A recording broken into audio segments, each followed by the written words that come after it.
Hello दोस्तों, आप सभी का स्वागत है हमारे यूट्यूब चैनल पे। चलिए शुरू करते हैं आज की कहानी, कर्मों का खेल। आप में से कई सारे लोग सोचते होंगे कि ईश्वर ने सबको एक समान क्यों नहीं बनाया, उसने सबको एक जैसी सुविधा क्यों नहीं दी। ईश्वर ने ऐसा इसलिए नहीं किया क्योंकि सभी के कर्मों एक समान नहीं है। इस कहानी में उसी के बारे में बात की गई है। एक दिन एक अमीर आदमी भगवान शिव के दर्शन करने के लिए मंदिर में गया। इस अमीर आदमी ने बहुत ही महंगे जूते पहन रखे थे और उससे ऐसा भी सुना था कि इस मंदिर में अक्सर चोरी होती रहती है। इस वजह से उसका मन नहीं हुआ कि वह अपने कीमती जूते वहां बाहर छोड़कर चला जाए। जूते पहनकर वह मंदिर में नहीं जा सकता था। उसे ऐसे ही बाहर छोड़कर वह जाना नहीं चाहता था। अब वह करे तो क्या करे, वह बड़ी दुविधा में फंस गया था। थोड़ी देर सोचने के बाद उस अमीर आदमी ने मंदिर के बाहर बैठे एक भिखारी से बात की। अमीर आदमी ने उस भिखारी को अपने जूते संभालने के लिए दे दिए। भिखारी भी उसके जूते संभालने के लिए राजी हो गया।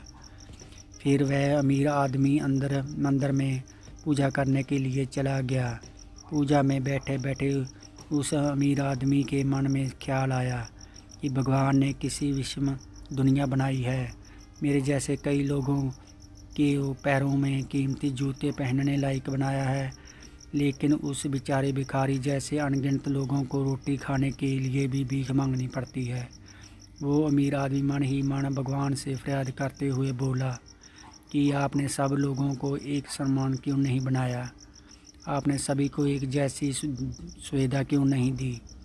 फिर उसने मन ही मन तय किया कि यहाँ से बाहर जाते समय वो उस भिखारी को 500 रुपये देकर जाएगा। पूजा ख़त्म होने के बाद वह अमीर आदमी बाहर आया तो ना ही उसे जूते दिखे और ना ही उसे भिखारी दिखा। उस अमीर आदमी को लगा कि भिखारी किसी काम से कहीं बाहर गया होगा, इसलिए थोड़ी देर तक उसने वहीं खड़े रहकर भिखारी का इंतज़ार किया। काफ़ी देर तक इंतज़ार करने के बाद भी जब भिखारी वापस नहीं आया तो उस अमीर आदमी को पता चल गया कि भिखारी उसे ठग कर चला गया है।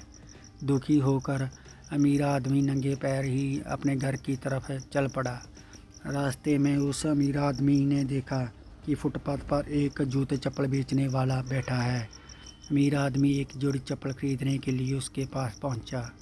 वहां पहुंचते ही उसने अमीर आदमी को नज़र आए उसके जूते ही जैसे ही जूते पर पड़ी।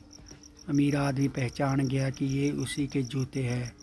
पूछने पर बेचने वाले ने पहले मना किया, लेकिन बार बार पूछने पर और दबाव देने पर उसने माना कि ये जूते उसे एक भिखारी 500 रुपये में बेच कर गया है।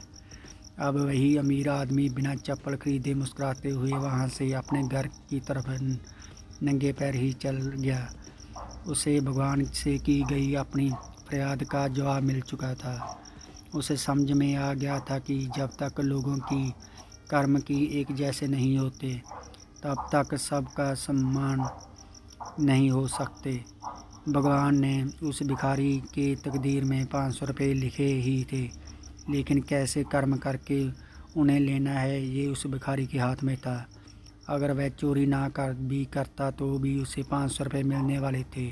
शायद उसके ऐसे ही बुरे कर्मों की वजह से आज वो एक भिखारी था। अगर आपको हमारी कहानी अच्छी लगी तो अपने दोस्तों के साथ भी शेयर कीजिए और कमेंट में ज़रूर बताइए कि कैसी लगी। और कहानी सुनने के लिए धन्यवाद। मिलते हैं न्यू स्टोरी के साथ।